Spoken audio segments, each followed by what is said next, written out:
ਸਤਿ ਸ਼੍ਰੀ ਅਕਾਲ ਸਾਰਿਆਂ ਨੂੰ। ਮੈਂ ਵੇਟ ਹੀ ਕਰ ਰਹੀ ਸੀਗੀ ਕਿ ਸਾਰੇ ਜਾਣੇ ਮੇਰੇ ਨਾਲ ਜੁੜ ਜਾਣ, ਕਿਉਂਕਿ ਮੈਂ ਕਾफ़ੀ ਦਿਨਾਂ ਬਾਅਦ ਲਾਈਵ ਕਰ ਰਹੀ ਹਾਂ। ਔਰ ਲਾਈਵ ਕਰਨ ਦੇ ਪਿੱਛੇ ਬਹੁਤ ਹੀ ਇੰਪੋਰਟੈਂਟ ਰੀਜ਼ਨ ਆ, ਜਿਹੜਾ ਕਿ ਅੱਜ ਕੱਲ੍ਹ ਬਹੁਤ ਹੌਟ ਟੌਪਿਕ ਚੱਲ ਰਿਹਾ ਆ, ਯੂਕਰੇਨ ਅਤੇ ਰਸ਼ੀਆ ਦੀ ਵਾਰ ਦੇ ਉੱਤੇ। ਸੋ ਉਸ ਬਾਰੇ ਕੁਛ ਗੱਲਾਂ ਕਰਨੀਆਂ ਸੀਗੀਆਂ ਔਰ ਮੈਂ ਚਾਹੁੰਦੀ ਸੀਗੀ ਕਿ ਉਹ ਗੱਲਾਂ ਮੈਂ ਲਾਈਵ ਆ ਕੇ ਰੱਖਾਂ। ਐਂਡ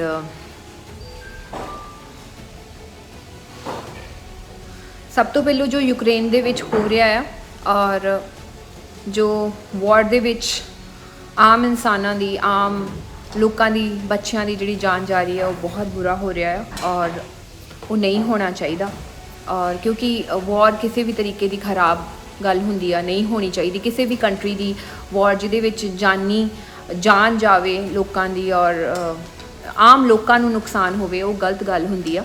ਬਟ ਅਸੀਂ ਬਹੁਤ ਸਾਰੇ ਲੋਕੀ ਇਸ ਦੇ ਡੈਪਥ ਤੱਕ ਨਹੀਂ ਜਾਣਦੇ ਕਿ ਕਿਸੇ ਵੀ ਦੋ ਕੰਟਰੀਜ਼ ਦੀ ਜਿਹੜੀ ਵਾਰ ਹੋ ਰਹੀ ਹੈ ਉਹ ਕਿਉਂ ਹੋ ਰਹੀ ਹੈ ਔਰ ਉਹਦੇ ਪਿੱਛੇ ਰੀਜ਼ਨ ਕੀ ਹੈ। ਉਸ ਡੈਪਥ ਵਿੱਚ ਆਪਾਂ ਨੂੰ ਜਾਣਾ ਚਾਹੀਦਾ ਆ ਔਰ ਉਸ ਬਾਰੇ ਗੱਲ ਵੀ ਕਰਨੀ ਚਾਹੀਦੀ ਹੈ। ਸੋ ਬੇਸਿਕਲੀ ਜਿਹੜੀ ਯੂਕਰੇਨ ਦੀ ਅਤੇ ਰਸ਼ੀਆ ਦੀ ਵਾਰ ਕਿਉਂ ਹੋ ਰਹੀ ਆ ਔਰ ਉਸ ਟੌਪਿਕ ਦੇ ਉੱਤੇ ਅਸੀਂ ਕੁਝ ਗੱਲਾਂ ਕਰਨੀਆਂ ਚਾਹਾਂਗੇ। ਐਕਚੁਅਲੀ ਪਹਿਲੀ ਗੱਲ ਤਾਂ ਇਹ ਕਿ ਵਰਲਡ ਅਫੇਅਰਸ ਦੇ ਵਿੱਚ ਆਪਾਂ ਨੂੰ ਜ਼ਿਆਦਾ ਇੰਟਰਫੇਅਰ ਨਹੀਂ ਕਰਨਾ ਚਾਹੀਦਾ, ਬਿਕਾਜ਼ ਇਹ ਇੱਕ ਵਰਲਡ ਪੋਲੀਟੀਕਲ ਮੈਟਰ ਆ। ਆਪਾਂ ਨੂੰ ਆਪਣੀ ਕੰਟਰੀ ਨੂੰ ਰਿਪਰੈਜ਼ੈਂਟ ਕਰਨਾ ਚਾਹੀਦਾ ਹੈ ਔਰ ਆਪਣੀ ਕੰਟਰੀ ਦੇ ਬਿਹਾਫ ਦੇ ਉੱਤੇ ਜਿਹੜੀ ਵੀ ਗੱਲ ਆ ਉਹ ਕਰਨੀ ਚਾਹੀਦੀ ਆ। ਔਰ ਬਟ ਮੈਂ ਕੁਛ ਜਿਹੜੀਆਂ ਗੱਲਾਂ ਆ ਉਹ ਕਰਨਾ ਚਾਹੁੰਦੀ ਹਾਂ ਔਰ ਜਿਸ ਵਿੱਚ ਮੈਂ ਆਈ ਬਿਲੀਵ ਅੱਜ ਦਾ ਟਵੀਟ ਸੀਗਾ, ਕੱਲ੍ਹ ਦਾ ਟਵੀਟ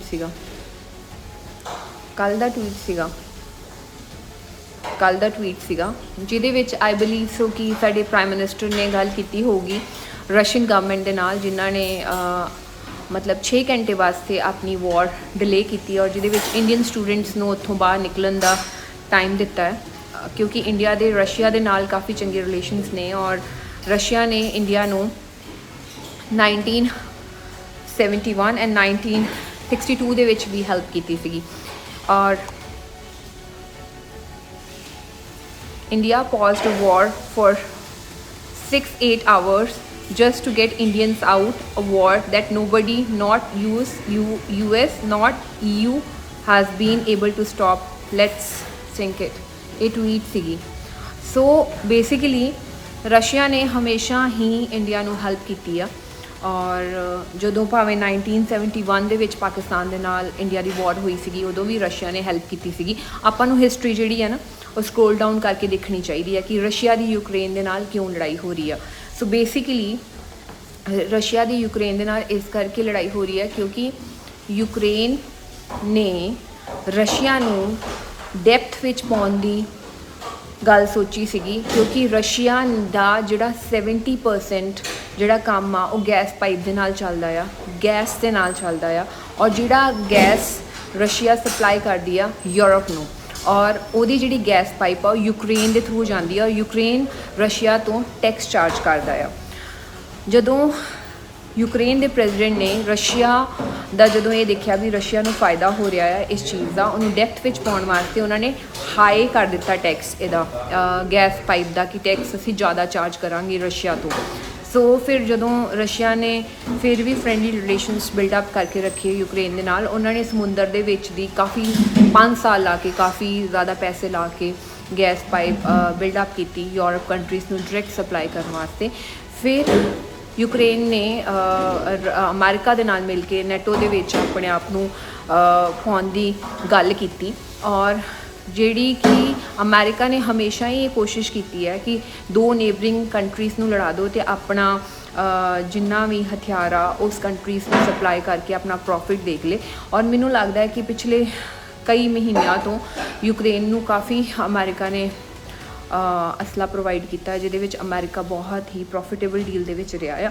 ਸੋ ਆਪਾਂ ਨੂੰ ਇਹ ਜਿਹੀਆਂ ਜਿਹੜੀਆਂ ਗੱਲਾਂ ਨੇ ਡੀਪਲੀ ਸੋਚਣੀਆਂ ਚਾਹੀਦੀਆਂ ਨੇ ਕਿ ਇਹ ਗੱਲ ਕਿਹਦੇ ਨਾਲ ਲਿੰਕਡ ਆਪਾਂ ਔਰ ਕੀ ਹੋ ਰਿਹਾ ਆ ਔਰ ਕਿਹੜੀ ਕੰਟਰੀ ਦੇ ਨਾਲ ਸਾਡੀ ਕੰਟਰੀ ਦੇ ਗੁੱਡ ਟਰਮਸ ਨੇ।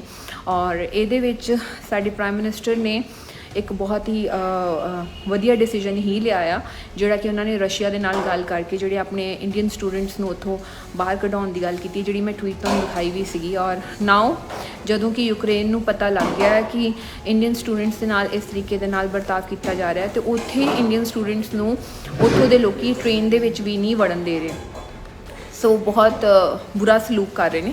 ਸੋ ਬੇਸਿਕਲੀ ਮੈਂ ਕਿਸੇ ਦੇ ਖਿਲਾਫ ਨਹੀਂ ਆ, ਬਟ ਮੈਨੂੰ ਇਹ ਲੱਗਦਾ ਹੈ ਕਿ ਆਪਾਂ ਨੂੰ ਆਪਣੀ ਕੰਟਰੀ ਦੇ ਅਫੇਅਰਸ ਵੱਲ ਧਿਆਨ ਦੇਣਾ ਚਾਹੀਦਾ ਹੈ। ਹਾਂ, ਵਰਲਡ ਵਾਰਸ ਨਹੀਂ ਹੋਣੀਆਂ ਚਾਹੀਦੀਆਂ, ਜਾਂ 2 ਕੰਟਰੀਜ਼ ਦੀਆਂ ਵਾਰਸ ਨਹੀਂ ਹੋਣੀਆਂ ਚਾਹੀਦੀਆਂ। ਇੱਕ ਜਿਹੜਾ ਮਾਲੀ ਨੁਕਸਾਨ ਆ ਉਹ ਕੰਟਰੀ ਦਾ ਨਹੀਂ ਹੋਣਾ ਚਾਹੀਦਾ, ਔਰ ਲੋਕਾਂ ਦਾ ਨੁਕਸਾਨ ਨਹੀਂ ਹੋਣਾ ਚਾਹੀਦਾ।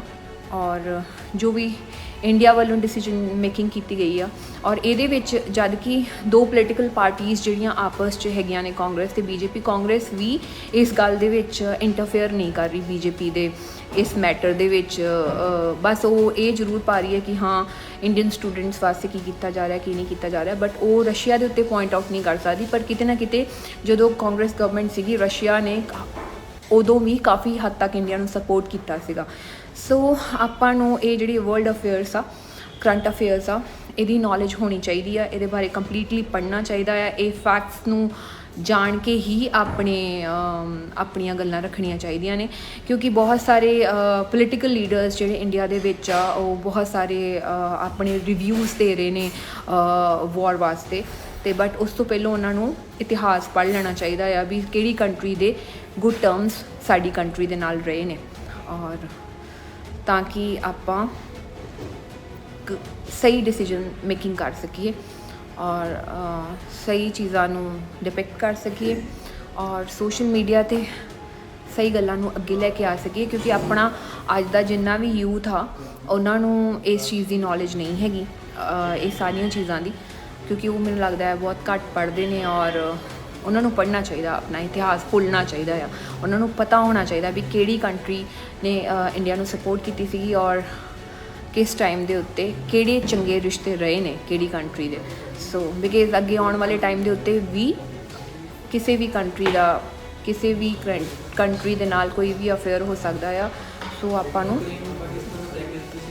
ਔਰ ਹਾਂ, of course my friend is telling, Ukraine ਨੇ ਜਦੋਂ ਪਾਕਿਸਤਾਨ ਦੇ ਨਾਲ ਇੰਡੀਆ ਦੀ ਲੜਾਈ ਸੀਗੀ, ਉਦੋਂ ਟੈਂਕ ਦਿੱਤੇ ਸੀਗੇ ਸਾਡੇ ਖਿਲਾਫ। ਸੋ ਆਪਾਂ ਨੂੰ ਇਹ ਸਾਰੀਆਂ ਗੱਲਾਂ ਪਤਾ ਹੋਣੀਆਂ ਚਾਹੀਦੀਆਂ ਆ। ਮਤਲਬ ਕੋਈ ਇਨਸਾਨ ਸਿੰਪਥੀ ਗੇਨ ਕਰ ਰਿਹਾ ਆ, ਉੱਥੋਂ ਦਾ ਪ੍ਰੈਜ਼ੀਡੈਂਟ ਜਿਹੜਾ ਕਿ ਇੱਕ, ਉਸ ਪ੍ਰੈਜ਼ੀਡੈਂਟ ਨੂੰ ਵੇਖੋ ਕਿ ਉਹਦਾ ਪ੍ਰੈਜ਼ੀਡੈਂਟ ਕਿਵੇਂ ਬਣਿਆ। ਉਹ ਇੱਕ ਆਰਟਿਸਟ ਸੀਗਾ, ਔਰ ਇੱਕ ਇੱਕ ਆਰਟਿਸਟ ਫੇਮਸ ਹੋਇਆ ਜੋਕਸ ਨਾ ਸੁਣਾ ਕੇ, ਪੋਪੂਲੈਰਿਟੀ ਗੇਨ ਕਰਕੇ ਉਹ ਉੱਥੋਂ ਦਾ ਪ੍ਰੈਜ਼ੀਡੈਂਟ ਬਣ ਗਿਆ। ਔਰ ਕਿਸ ਤਰੀਕੇ ਦੇ ਨਾਲ ਇੱਕ ਇੰਟੈਲੀਜੈਂਟ ਜਿਹੜਾ ਪ੍ਰੈਜ਼ੀਡੈਂਟ ਸੀਗਾ, ਜਿਹੜਾ ਪਹਿਲੋਂ ਰਸ਼ੀਆ ਦੇ ਨਾਲ ਮਿਲ ਕੇ ਚੱਲਦਾ ਹੁੰਦਾ ਸੀਗਾ। ਬਹੁਤ ਸਾਰੀਆਂ ਇਹੋ ਜਿਹੀਆਂ ਗੱਲਾਂ ਆ ਜਿਹੜੀਆਂ ਆਪਾਂ ਨੂੰ ਜਾਣਨੀਆਂ ਚਾਹੀਦੀਆਂ ਨੇ, ਔਰ ਪਤਾ ਹੋਣਾ ਚਾਹੀਦਾ ਆ ਵੀ ਆਪਾਂ ਵਰਲਡ ਅਫੇਅਰਸ ਦੇ ਉੱਤੇ ਜਾਂ ਪੋਲੀਟੀਕਲ ਅਫੇਅਰਸ ਦੇ ਉੱਤੇ ਆਪਾਂ ਜੇ ਗੱਲ ਕਰੀਏ, ਆਪਾਂ ਨੂੰ ਹਮੇਸ਼ਾ ਕਿਸੇ ਦੇ ਪਿੱਛੇ ਲੱਗ ਕੇ ਹਮੇਸ਼ਾ ਆਪਣੇ ਪ੍ਰਾਈਮ ਮਿਨਿਸਟਰ ਨੂੰ ਨਿੰਦਣਾ ਨਹੀਂ ਚਾਹੀਦਾ। ਮੈਨੂੰ ਲੱਗਦਾ ਵੀ ਜਦੋਂ ਕੋਈ ਸਹੀ ਗੱਲ ਕਰੇ ਤੇ ਉਹਨੂੰ ਐਪਰੀਸ਼ੀਏਟ ਵੀ ਕਰਨਾ ਚਾਹੀਦਾ ਆ। ਜੋ ਉਹਨਾਂ ਨੇ ਸਾਡੀ ਇੰਡੀਅਨ ਸਟੂਡੈਂਟਸ ਵਾਸਤੇ ਹੁਣ ਇੱਕ ਸਟੈਪ ਲਿਆ, ਮੈਨੂੰ ਲੱਗਦਾ ਕਿ ਉਹ ਜ਼ਰੂਰੀ ਆ। ਹੋਰ ਮੈਂ ਕੁਛ ਪੁਆਇੰਟਸ, ਜਿਵੇਂ ਮੈਂ ਖੁਦ ਪੜ੍ਹਦੀ ਰਹਿੰਦੀ ਹਾਂ, ਸੋ ਮੈਂ ਕੁਛ ਪੁਆਇੰਟਸ ਲਿਖੇ ਵੀ ਸੀਗੇ ਕਿ ਵਰਲਡ ਵਾਰ 2 ਤੋਂ ਬਾਅਦ ਜਿਵੇਂ ਵਰਲਡ ਜਨਰੇਸ਼ਨ 3 ਜਨਰੇਸ਼ਨਸ ਡਿਵਾਈਡ ਹੋਇਆ ਸੀਗਾ, ਜਿਵੇਂ ਅਮਰੀਕਾ ਹੋ ਗਿਆ, ਔਰ ਸੈਕਿੰਡ ਰਸ਼ੀਆ ਦੇ ਵਿੱਚ ਹੋ ਗਿਆ, ਜਾਂ ਨਿਊਟਰਲ ਕੰਟਰੀ ਸੀਗੀਆਂ ਜਿਹਦੇ ਵਿੱਚੋਂ ਆਪਣੀ ਇੰਡੀਆ ਵੀ ਸੀਗੀ, ਔਰ ਜਰਮਨੀ ਜਿਹੜਾ ਹੀ ਸੀਗਾ ਉਹ 2 ਜਗ੍ਹਾ 'ਤੇ ਡਿਵਾਈਡ ਹੋਇਆ ਸੀਗਾ, ਔਰ ਜਿਹੜਾ ਕਿ ਅਮਰੀਕਾ ਦੇ ਕੋਲ ਚਲੇ ਗਿਆ ਸੀਗਾ ਅਤੇ ਰਸ਼ੀਆ ਦੇ ਕੋਲ ਚਲੇ ਗਿਆ ਸੀਗਾ। ਔਰ ਅਮਰੀਕਾ ਨੇ ਨੈਟੋ ਬਣਾ ਲਈ ਸੀਗੀ, ਜਿਹਨੂੰ ਅਸੀਂ ਬੇਸਿਕਲੀ ਨੈਟੋ ਸਾਰੇ ਸੋਚਦੇ ਨੇ ਵੀ ਕੀ ਆ, ਉਹ ਮਿਲਟਰੀ ਅਲਾਇੰਸ ਆ। ਔਰ ਅਮਰੀਕਾ ਜਿਹੜੀ ਹੈ ਜਿਹਨੇ ਸੋਵੀਅਤ ਬ੍ਰੋਕ ਕਰ ਦਿੱਤਾ ਸੀਗਾ, ਔਰ ਯੂਕਰੇਨ ਇੱਕ ਅੱਡ ਕੰਟਰੀ ਬਣ ਗਈ ਸੀਗੀ ਬਾਅਦ ਦੇ ਵਿੱਚ। ਐਂਡ ਅਮਰੀਕਾ ਦੀ ਸੀਕ੍ਰੇਟ ਮੀਟਿੰਗ ਵੀ ਹੋਈ ਸੀਗੀ ਰਸ਼ੀਆ ਦੇ ਨਾਲ, and not to add more countries in ਇਹਦੇ ਵਿੱਚ ਨੈਟੋ ਦੇ ਵਿੱਚ, ਖਾਸ ਕਰਕੇ ਜਿਹੜੀਆਂ ਯੂਰਪੀਅਨ ਕੰਟਰੀਜ਼ ਆ ਉਹਨਾਂ ਨੂੰ ਐਡ ਨਹੀਂ ਕਰਨ ਵਾਸਤੇ, ਤਾਂ ਕਿ ਉਹ ਰਸ਼ੀਆ ਨੂੰ ਰਸ਼ੀਆ ਜਿਹੜਾ ਹੈ ਉਹ ਜਰਮਨੀ ਨੂੰ ਫ੍ਰੀ ਕਰ ਦੇ, ਇੱਕ ਫ੍ਰੀ ਇੰਡੀਪੈਂਡੈਂਟ ਕੰਟਰੀ ਕਰ ਦੇ। ਤਾਂ ਉਹਦੇ ਕੋਲ ਕੋਈ ਡਾਕੂਮੈਂਟਸ ਨਹੀਂ ਹੈਗੇ, ਬਟ ਉਹਦੀ ਸੀਕ੍ਰੇਟ ਮੀਟਿੰਗਸ, ਬਹੁਤ ਸਾਰੇ ਇਹੋ ਜਿਹੇ ਪੋਲੀਟੀਕਲ ਅਫੇਅਰਸ ਆ ਜਿਨ੍ਹਾਂ ਨੂੰ ਆਪਾਂ ਨੂੰ ਪੜ੍ਹਨ ਦੀ ਵੀ ਲੋੜ ਆ, ਜਾਣਨ ਦੀ ਵੀ ਲੋੜ ਆ, ਔਰ ਉਹਦੇ ਬਾਰੇ ਗੱਲ ਰੱਖਣ ਦੀ ਵੀ ਲੋੜ ਆ। ਸੋ ਬੇਸਿਕਲੀ ਇਹ ਕੁਛ ਗੱਲਾਂ ਸੀਗੀਆਂ ਜਿਹੜੀਆਂ ਆਪਾਂ ਨੂੰ ਬਿਨਾਂ ਸੋਚੇ ਸਮਝੇ ਕਿਸੇ ਵੀ ਕੰਟਰੀ ਬਾਰੇ ਰਿਵਿਊਜ਼ ਨਹੀਂ ਦੇ ਦੇਣੇ ਚਾਹੀਦੇ ਔਰ ਕਿਸੇ ਵੀ ਕੰਟਰੀ ਨੂੰ ਬੁਰਾ ਭਲਾ ਨਹੀਂ ਕਹਿ ਦੇਣਾ ਚਾਹੀਦਾ। ਇਹ ਜਾਣਨਾ ਚਾਹੀਦਾ ਸੀ ਉਸ ਕੰਟਰੀ ਨੇ ਸਾਡੀ ਕੰਟਰੀ ਦੇ ਨਾਲ ਉਹਦਾ ਕਿਹੋ ਜਿਹੇ ਲਿੰਕਸ ਰਹੇ ਨੇ, ਉਸ ਕੰਟਰੀ ਨੇ ਸਾਨੂੰ ਕਿੰਨੇ ਬੁਰੇ ਟਾਈਮ ਦੇ ਉੱਤੇ ਵੀ ਸਪੋਰਟ ਕੀਤਾ ਸੀਗਾ।